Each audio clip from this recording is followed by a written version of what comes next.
ఇక వివరాల్లోకి వెళ్తే కర్నూలు జిల్లా ఎమ్మిగనూరు పట్టణంలో స్థానిక సోమప్ప సర్కిల్ వద్ద సిపిఐ ఎన్ఎఫ్ఐడబ్ల్యూ ఆధ్వర్యంలో కొవ్వొత్తుల ప్రదర్శన ర్యాలీ నిర్వహించారు. పశ్చిమ బెంగాల్లో ట్రైనీ డాక్టర్పై సామూహిక అత్యాచారం చేయడం చాలా బాధాకరం, దుష్టకరమని సిపిఐ పట్టణ కార్యదర్శి రంగన్న తెలిపారు. ఈ దుశ్చర్యకు పాల్పడిన దోషులకు కఠినంగా శిక్షలు పడాలని ఆయన డిమాండ్ చేశారు.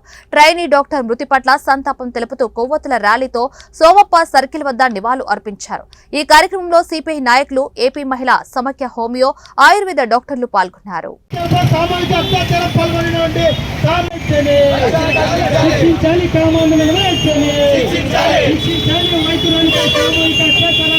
కల్పించాలి మహిళలకు వెంటనే రక్షణ కల్పించాలి విద్యార్థులకు వెంటనే రక్షణ కల్పించాలి విద్యార్థులకు వెంటనే రక్షణ కల్పించాలి మహిళలకు వెంటనే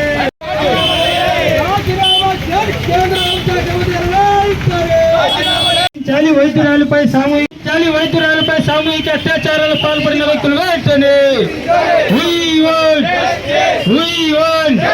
న్యాయం జరగాలి. వైద్యురాలు మహిళలకు వెంటనే రక్షణ కల్పించాలి మహిళలకు వెంటనే